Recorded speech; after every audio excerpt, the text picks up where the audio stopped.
What's happening? Welcome to Throwin Stones alongside Ryan Griffin. I'm Matt Basson. If you don't know, you should know. We talking hoops. Whole lot of hoops. And before we get to that, I ain't going to forget this time, Ryan. There you go. To like and subscribe wherever you can find us. That'd be Facebook, Instagram, Twitter, TikTok. Full apps on YouTube. Episodes on DetroitSportsNation.com. All right, Ryan. Let's get it. The play-in almost done. We got 2 spots left. The two of us, we went 3 for 4 in our picks. The Clippers let us down. Just blew that game. I don't know how you going to let them, especially without Karl Anthony Towns. How the hell you blow that game? But everyone else did what we thought they'd do. The Nets took care of the Cavs. The Hornets absolutely took care of the Hawks. And the Pelicans held on against the San Antonio Spurs, maybe sending Pop into retirement.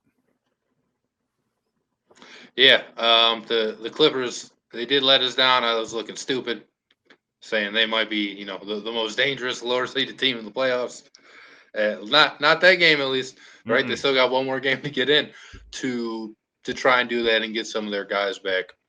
I think it'll be Pop's last game. I guess I feel kind of bad he didn't get any type of retirement tour or anything like that. He didn't do the Coach K, I'm going to announce it's my last season, but before everything happened. But I mean, it makes sense. The Spurs don't have so much of a future. I'm happy the Pelicans, are going to at least have a chance to get into the playoffs because I do want to see Zion Williamson at some point. There's another video of him today dunking. So I'm just hoping that happens. And the plan it's been pretty fun so far. I know we had the one stinker where Atlanta just blew the doors off of Charlotte. But even, at first, Trey and LaMelo didn't even really play all that well in that game. I think both probably started 1 for 8 or 1 for 9. So you're hoping to see a battle of two of the best young guards, and you really didn't get that. Brooklyn was in the, driver's seat the whole way, and then Cleveland made a push to come back at the end. So I think the playing tournament, like we've seen at least for, this year and last year, you're going to get some good games out of it. But I think most of the time the better team does end up winning. Yeah, and I mean, if you were going to pick a game, I guess if you were going to pick a game to have a blowout, looking back on it, hindsight 2020, considering how the Hornets got blown out last year by the Pacers, and then the same thing happened this year. Meanwhile, the Hawks, everything we talked about last time, making that run to the Eastern Conference Finals, you figured that's probably the game. And the Hawks are just the better team. The Hornets just aren't there yet. They got a young squad, and not that the Hawks don't, but the Hawks just seem to have it more together than the Hornets do so far. And, that was shown last year with that run to the Eastern Conference Finals that they made. But for most of the games, they were pretty good. They didn't really get away. Obviously, the Cavs were able to come back against the Nets, so they weren't able to pull away. The New Orleans kept San Antonio at arm's length, but San Antonio kept making those runs to get back to 9, get down 9 with 7 minutes left or something. Yeah, they tried to make it a game. And the Clippers, I mean, obviously, they were ahead for most of the game against Minnesota and then just couldn't hang on. So now we are left with the Hawks and the Cavaliers. And we have the Clippers and the Pelicans.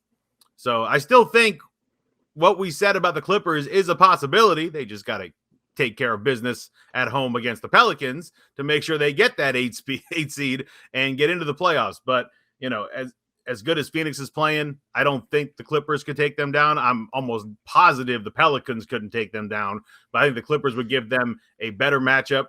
But exactly what you were saying, as a 1 seed, you don't want to see that team because they have experience. They have, championship caliber players on that team that could make it a game. But I do think Phoenix is head and shoulders above the Clippers. As dangerous as LA could be, the Phoenix Suns have just looked like everything they were last year before blowing the finals to Milwaukee. Yeah, I mean, the Suns are the best team in the West. It seems like by a healthy margin. And with, both the teams having question marks that could be the 8 seed, whether it's the Clippers or the Pelicans, if either one of those stars that's missing time comes back, then if you're the Suns, you're kind of effed because now, say you get an 8 seed Pelicans team where now you have Ingram, McCollum, and Zion to deal with. And while the Suns are still the better team, like that's not the typical firepower that an 8 seed's going to bring you. Or same thing if Kawhi comes back, then I don't think the Clippers would be favored to win the series. But if you have a full strength Clippers team where now it's Kawhi and Paul George, that could easily be a 7-game like dogfight, and it's not. It's just not a layup anymore. Like traditionally, you see the 1 and the 8 is, and I think that's one of the things that the plan's going to give us going forward is kind of like these mystery teams, or maybe these teams that are just getting hot at the right moment, and it might make it a little bit more difficult, honestly, on the 1 seeds in the future, just in terms of like. Maybe how close the games are or how tight some of these games are. Not necessarily that the 1s are going to start losing to the 8s every year, but I could see it, not being the dog walk like it was in the years prior. And, same thing with Atlanta, man. Like if I'm a 1 seed, why do I want to see the team that was in the Eastern Conference Finals last year? And as far as the Cavs go, what are you going to do with Rookie of the Year now if you guys miss the playoffs? You're just like the Pistons. So I want to hear it. Throw those wins out the window. So for the Cavs, news is that Jared Allen is trying to come back and play in this game. He's coming back from that, that fractured finger, and he is, been out for more than a month now. So he is trying to make that game for that comeback. I don't know how much it'll matter with him playing at, 70%. I like the Hawks in that game, even though the Cavs are the home team in that one. I like the Clippers in their game against the Pelicans. I think they're a better team. It wouldn't shock me any of these 4 teams winning. But I do think we're going to get 1 road win and it's the Hawks. And I think we're going to get 1 home win and it's the Clippers, but nothing's going to shock me out of these 4 teams if any of them come out of it. Yeah. And like one thing I do like about the play-in is sort of that, right? Is you have all these teams and there's usually not an overwhelming favorite. Another thing that I really like is like you saw last year, John Morant had a great year, but the play-in is kind of where like he established himself, which is weird because the stats don't count for the playoffs. They don't count for the regular season. It's just like this mythical stat bubble, right? Like it doesn't go on either average. But you saw John Morant last year kind of assert himself, and that's where I think most people took notice. Not that he didn't have a good year, but now you're on a national game against Steph Curry, and then John Morant was able to win.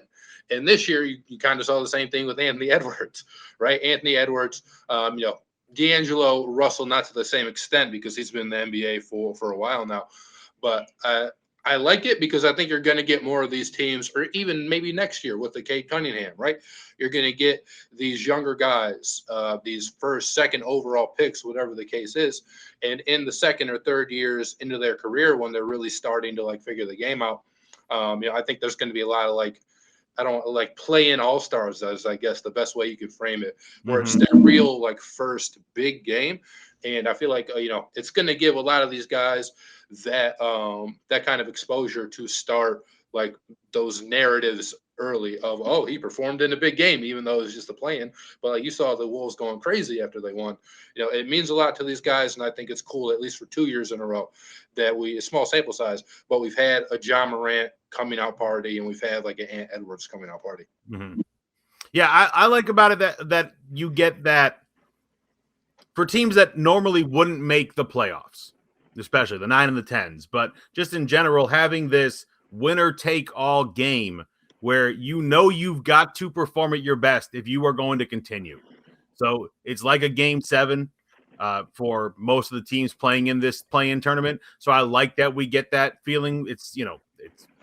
They made it like the NCAA tournament on purpose. I mean, shoot, you're seeing the commercials now to fill out your NBA bracket. Like, yeah. All right, well, now we know why you made this play-in tournament in the first place. You want to try and get money. I did, by the way. Filling that bracket out. But it's fun to see because, a lot of these guys haven't had to experience this since college, or the guys that actually even skipped college, to be able to play in that winner-take-all kind of game where you have to give it your all. And in an 82-game season, maybe half the games you're not going to get that, where guys are just, this is game, 40 out of 82. I don't have to give 100%. for this game. But you got this Yeah. one game, you got to give it your all. So it's nice to see. It's one of the bigger complaints you get from people who prefer college basketball to the NBA is that you're going to get their all in college, and in the NBA, maybe not so much. But in this situation, it's forced. And so I'm a fan of that. And I'm also a fan of the teams that normally wouldn't get this opportunity in years past are getting this opportunity. And exactly what you said with the young cats that are, getting a chance to kind of, stake their name to the NBA and really, get a chance to shine and grow from it. I think this play-in tournament has given us a lot of that.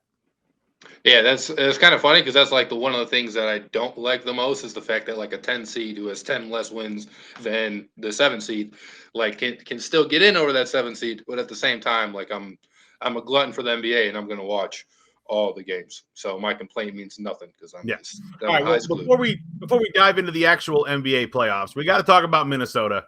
We got to talk about their, Kobe-like over the Celtics jumping on the scorer's table celebration after Game 7, where Minnesota is just popping off. They're following the example of Patrick Beverley. Obviously, Beverley wanted this win. He feels very disrespected by what happened with the Clippers and him being let go. He has not been quiet about that. He has not been shy about that.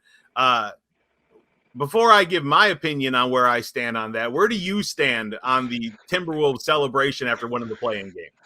I like it. I'm glad that these guys care. You just mentioned like the rap that the NBA players get for good reason for the regular season, where a lot of the games don't matter or a lot of them don't care or whatever. I like seeing that they care. Was it over the top? Like, yeah, probably. But it's no different than like a baseball team, when they win a wild card or something. At least to me, like you win the wild card, you start popping champagne, or a college team. Again, we just talked about college. You win a game to go to the Sweet 16, and now you're going crazy. Like it's so to me, it's kind of the same thing.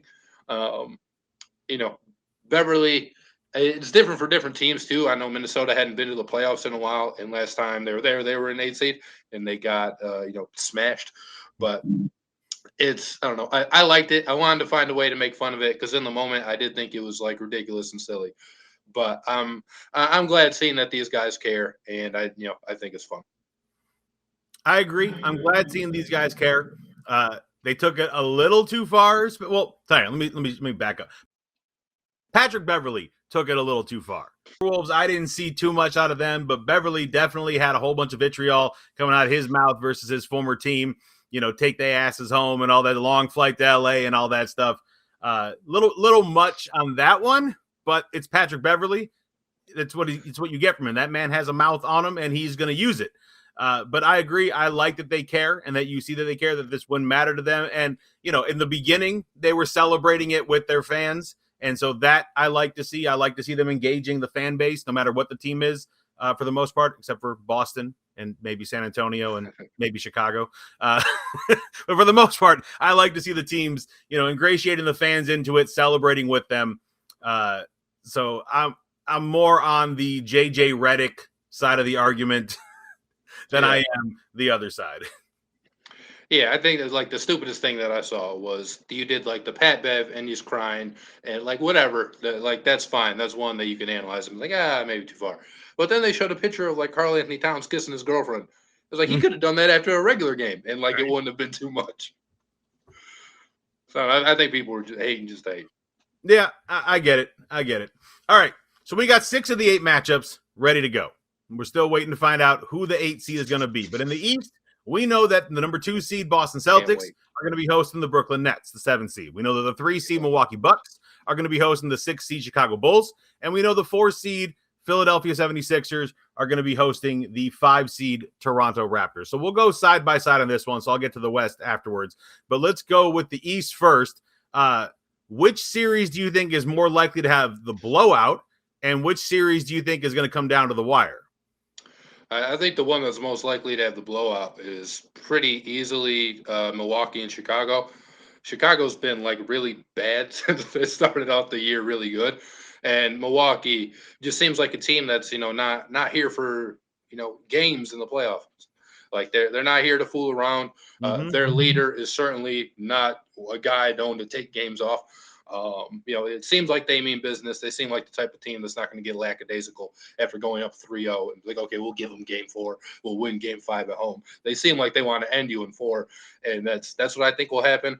I think the one most likely to go to game 7 in the East is obviously Boston and Brooklyn. Boston certainly looks like the better team, and they played like the better team now, but you still have Kyrie Irving, you still have Kevin Durant. And then, today it came out Ben Simmons was eyeing games 4 through 6 as a comeback, right? That's potentially the knockout portion of it. And if you add Ben Simmons to that team, then it's a completely different dynamic, even if he's not playing 40 minutes from the jump.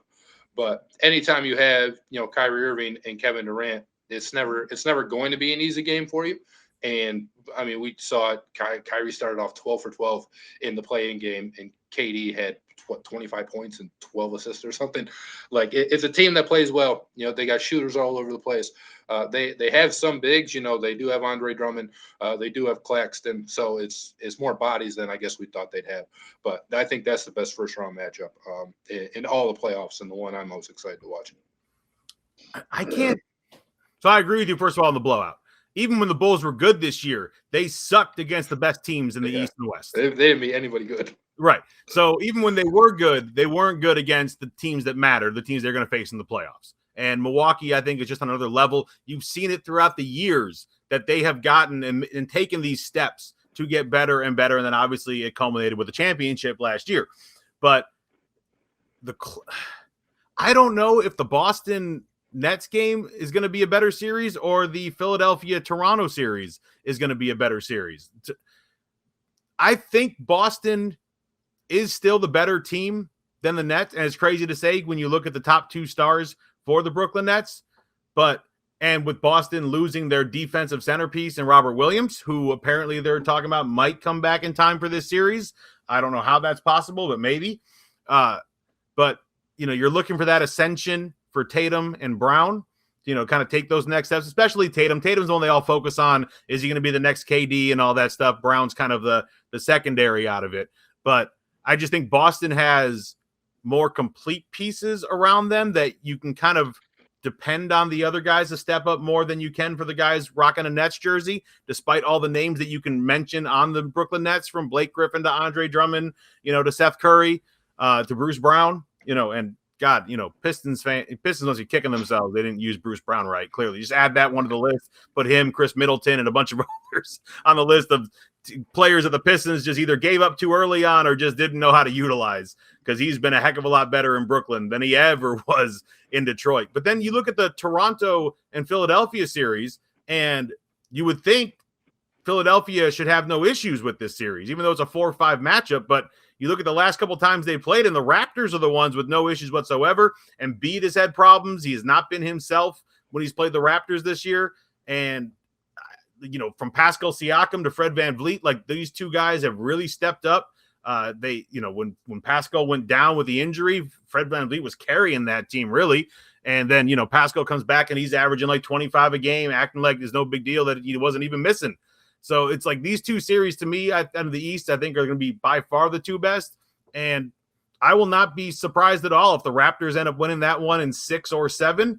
And I think Boston's going to end up taking down the Nets in 7.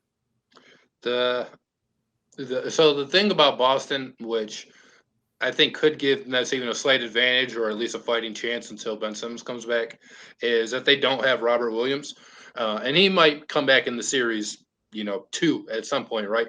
But if you don't have Robert Williams, Bruce Brown even said it, which I thought was really ballsy. He was like, "Oh, well, Robert Williams there. Now we can just attack Tice and we can attack whoever their other big is. The name's escaping me, but he's like, we can go straight at them." And I was like, "Oh, God, you got to be pretty confident to be talking like that, coming off of a play-in game victory."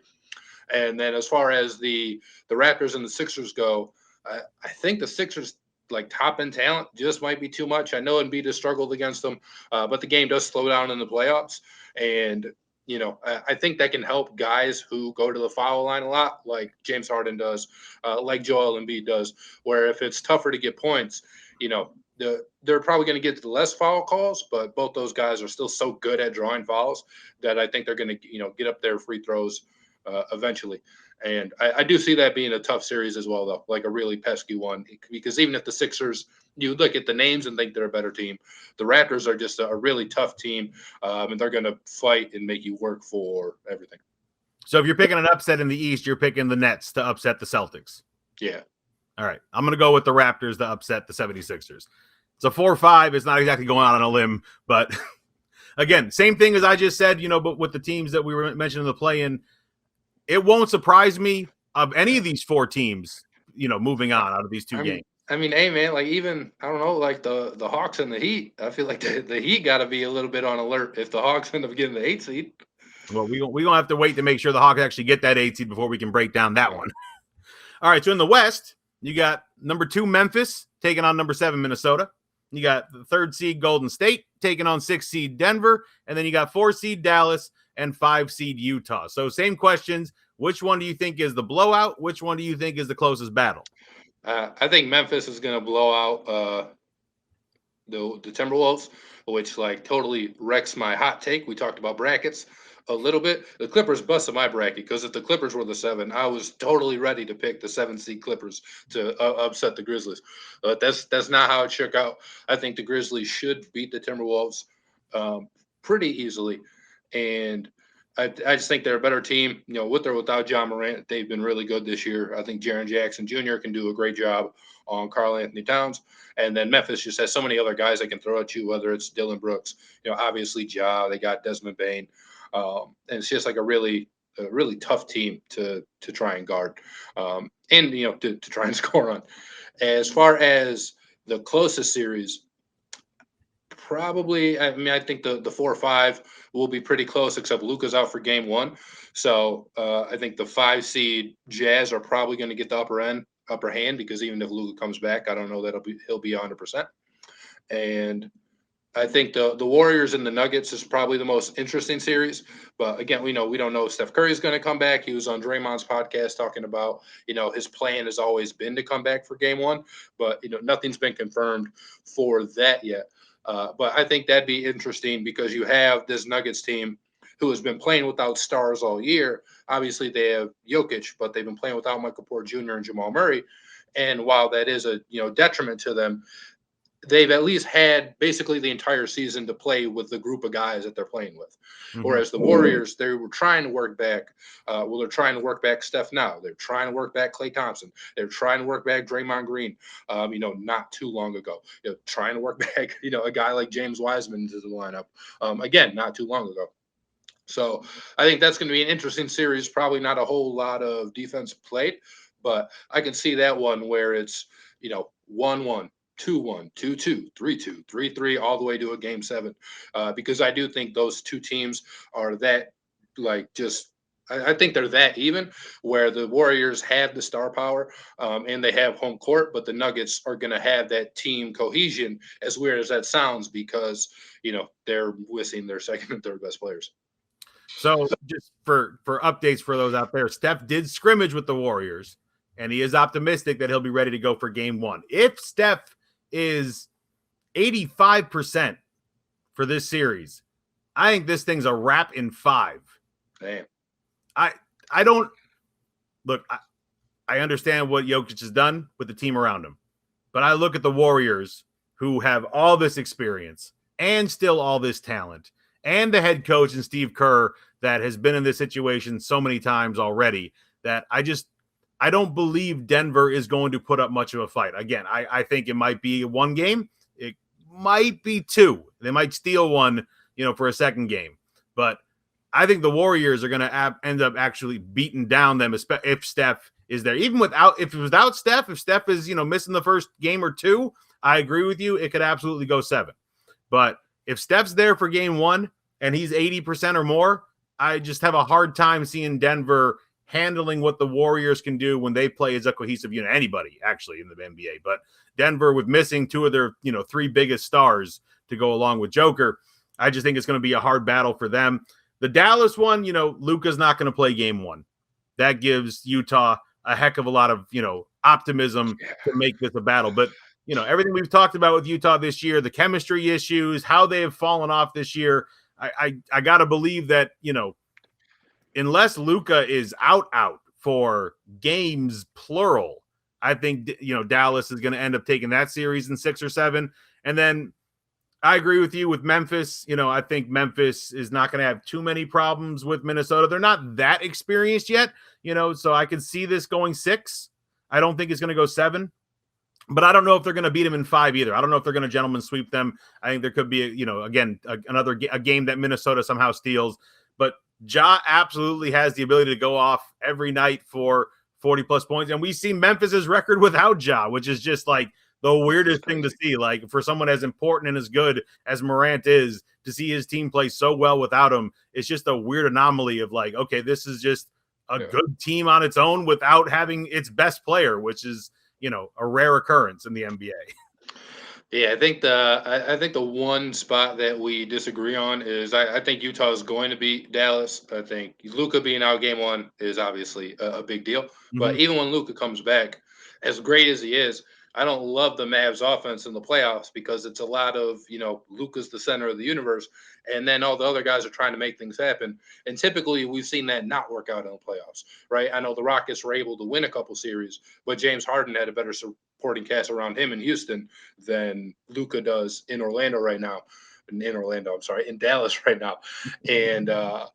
And no, the Jazz they're just a team that's been in the playoffs pretty much every year. And even with the friction of Donovan Mitchell and, Rudy Gobert that we talked about a couple episodes ago, I think they're still experienced enough that they can win that series, especially if Dallas is going to play the way that they played all year, which is, everything centered around Luka.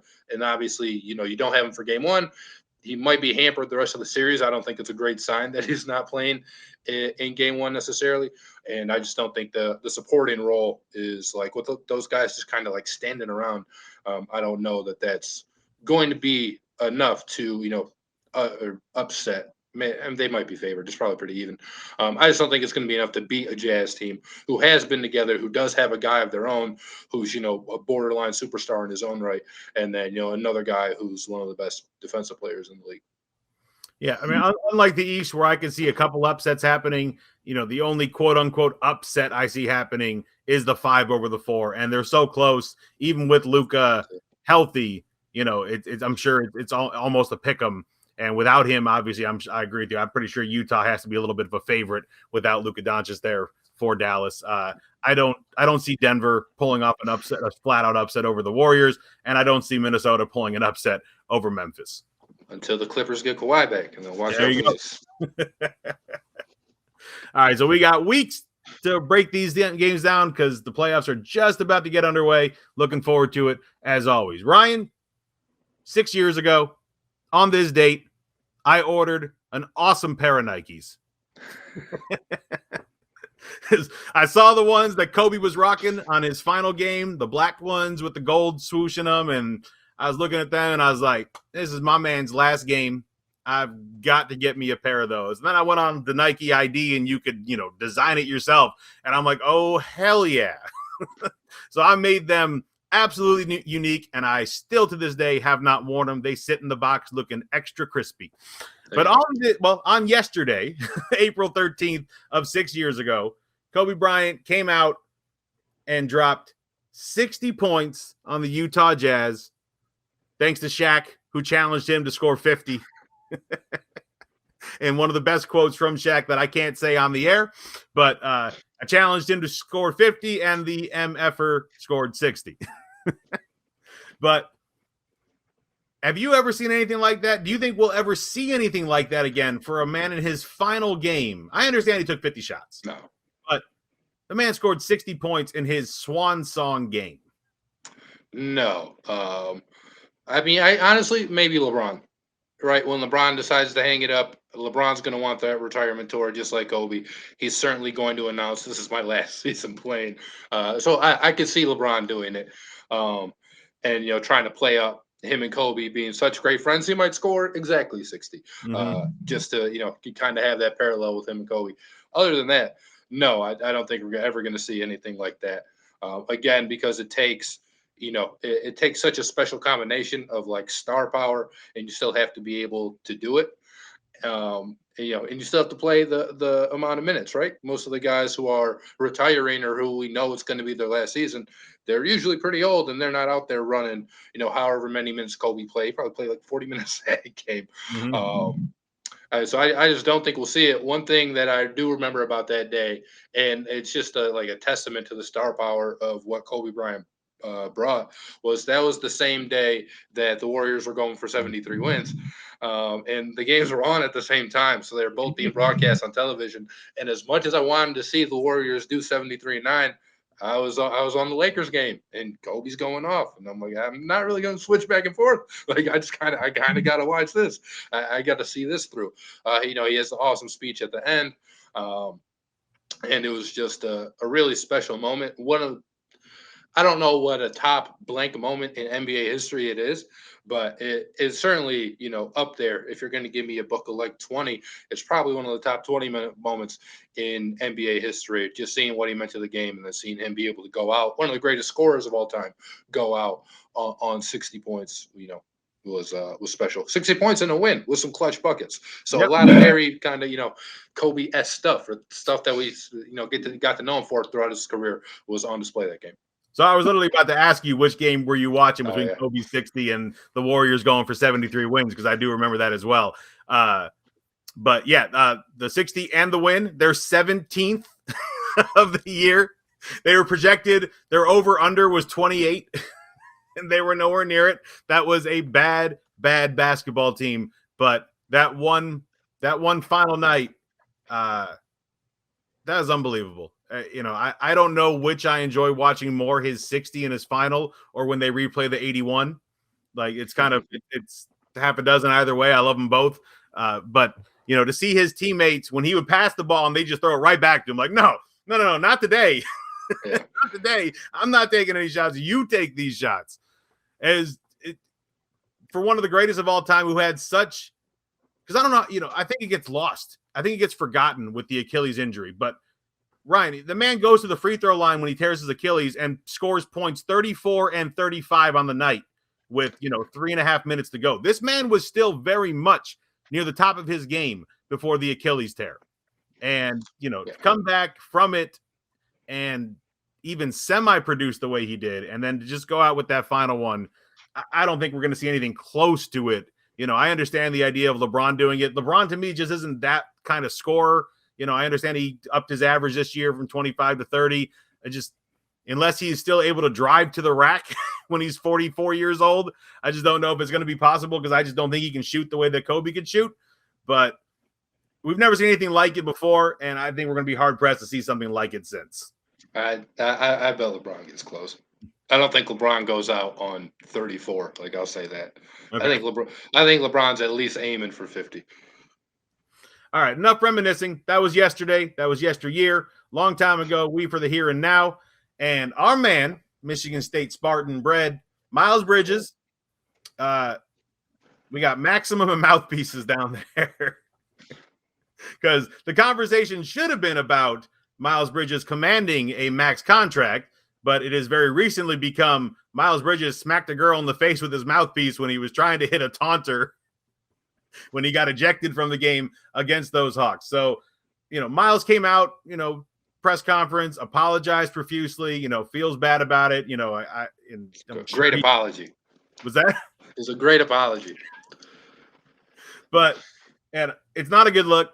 He got hit with a $50,000 fine for it. Is it going to affect his contract status? Oh, if you're the Pistons, you hope so. But I mean, it came out. He's expected to command the max. I think Jake Fisher reported it, which for him would be 5 years and $173 million, which is just under $35 million a year for the 5 years. And it gets tricky, right? Because he's a guy who's up for most improved this year. He's played really well. It seems like he's gotten better every year that he's been in the NBA, which you love to see. Mm-hmm. And then, you're like, oh, maybe you can go to a different team.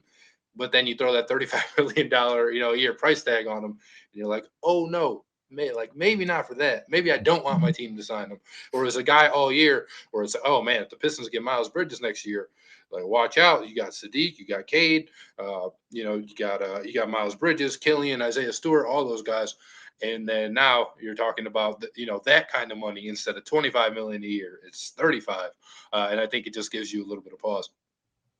Yeah, I mean, this is, Miles last year rejected the Hornets contract extension. They offered him $60 million over 4 years. This man knew his worth. He played up for his worth. I mean, you're talking about career highs across the board for him. Points, assists, rebounds, steals, blocks, usage, everything. He's, just like you said, he's improved every year. He made a leap this year to be, one of the better young stars in the NBA. Would I love to see him rocking red, white, and blue? Absolutely.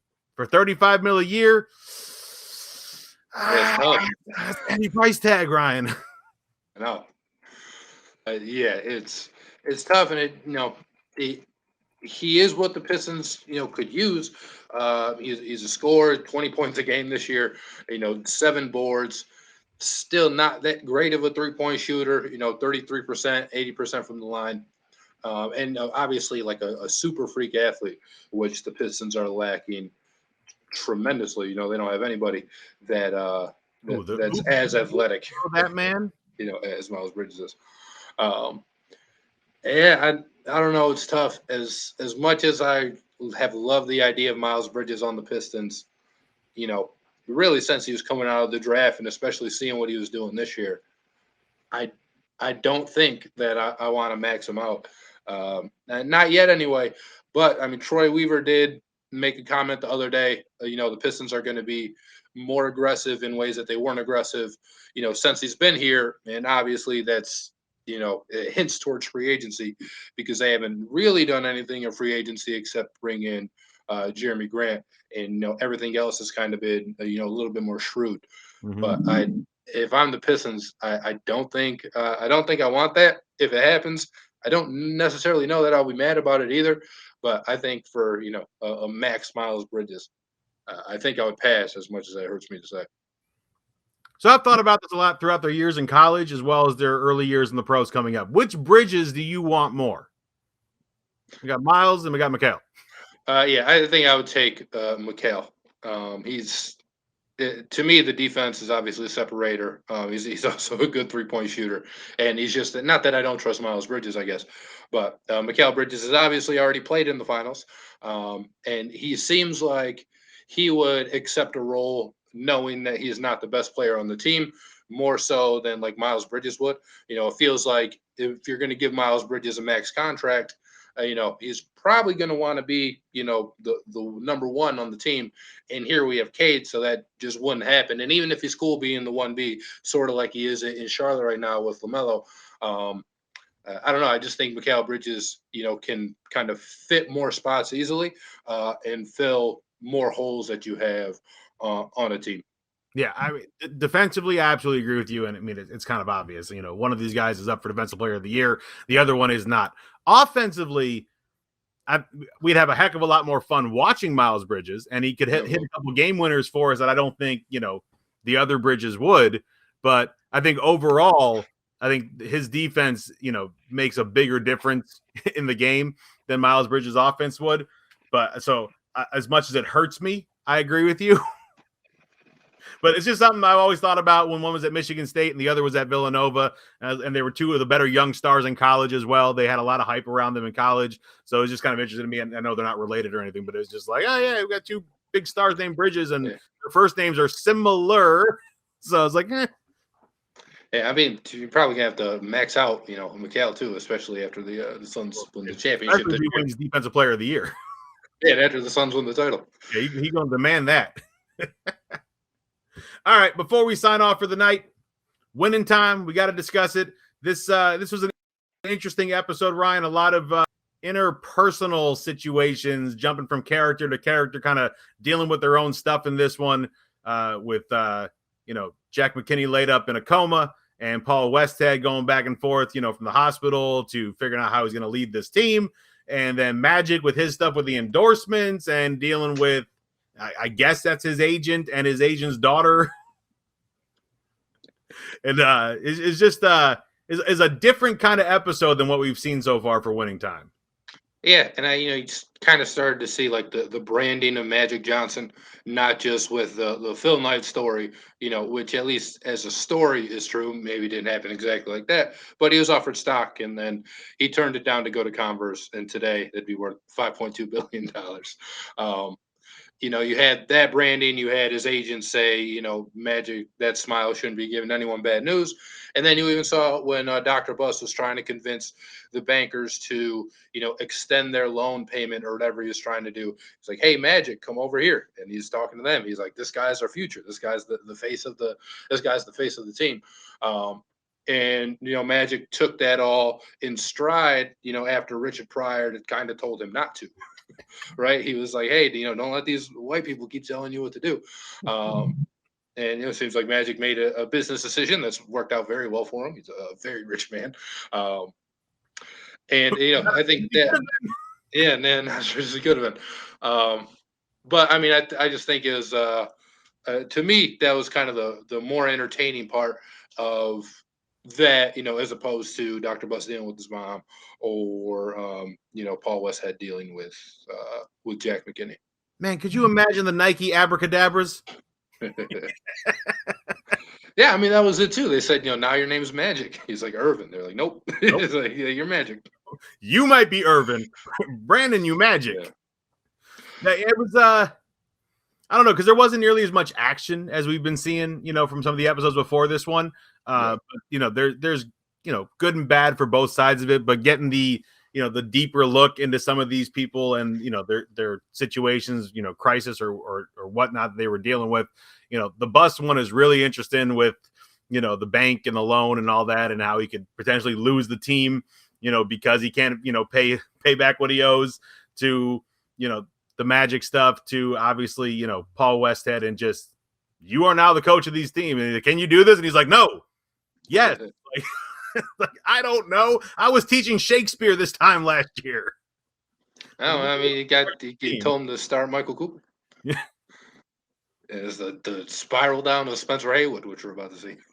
Yeah, I'm curious to see how much they go into that spiral when it comes to Spencer Haywood. It seems like they're going to go into a bunch of it because Spencer Haywood's kind of positioned himself as a main figure in this show these last 2 episodes. And they got a great actor to play him. I mean, I've loved that man since Remember the Titans. He hasn't aged since Remember the Titans. No, he really looked about the same. He looked like he can suit right back up for Denzel. Oh, well, like when they first brought him in, I was like, is that Julius? Like, no way. Remember the Titans was so long ago. There's no way he still looks like that. Sure enough. Yep. It's funny. I keep bumping into him because the wife and I, we watched The Wire recently. We watched Oz, 2 great shows on HBO, and he's in both of them. The Wire for a while, the Oz for like a hot minute.